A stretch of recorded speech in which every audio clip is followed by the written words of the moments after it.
Trump administration officials told reporters that the deal includes provisions outlined by South Korean officials on Monday. It is said to include a 20-year extension of the 25% U.S. tariff on pickup trucks and a doubling of the Korean import cap on autos that meet U.S. specifications to $50,000 per manufacturer per year. The agreement, cobbled together quickly with only a few rounds of negotiations under Donald Trump's threat of withdrawal, will include a side letter that requires South Korea to provide increased transparency of its foreign exchange interventions, with commitments to avoid won devaluations for competitive purposes. The currency deal, final details of which are still being negotiated between the U.S. Treasury and South Korea's Ministry of Strategy and Finance, is considered a side letter that will not be enforceable with trade sanctions. The United States and South Korea have agreed to revise their 6-year-old trade pact. What will be the same for any country that is out from under the 232 tariff.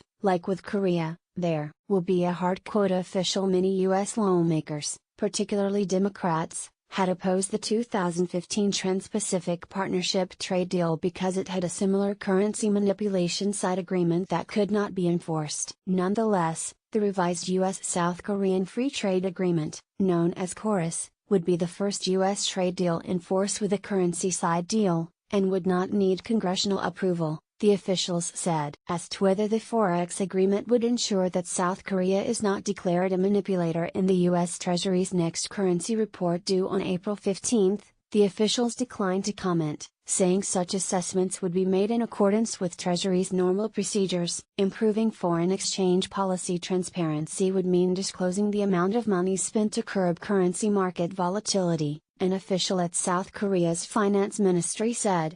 South Korea also agreed to amend a health program that pays premium prices to drug companies. It's about time South Korea discloses FX intervention details, an official said, asking not to be named due to sensitivity of the issue. South Korea's central bank is often suspected of buying or selling dollars to stem sharp fluctuations in the won against the U.S. currency, but there are no official figures on how much money is spent on the so-called smoothing operations.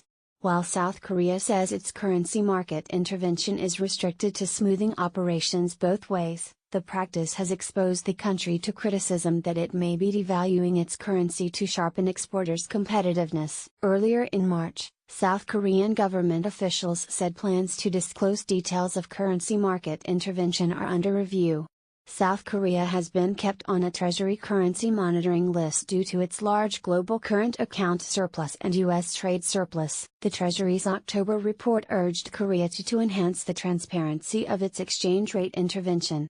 The officials confirmed that South Korea agreed to cut its steel exports to the United States by about 30% in exchange for the rest being excluded from steel tariffs. Korean aluminum producers would still be subject to U.S. President Donald Trump's 10% tariff on aluminum. Other countries also must agree to similar quotas to escape tariffs, but the size of limits would vary. Getty officials confirmed that South Korea agreed to cut steel exports to the USA by about 30%. The United States is negotiating with Canada, Mexico, Brazil, the European Union, Australia, and Argentina. One official said it was not a one-size-fits-all kind of thing and added that the South Korean quota was agreed due to its unique position in steel exports. South Korea imports and processes significant amounts of Chinese-made steel, much of which is under anti-dumping and anti-subsidy tariffs.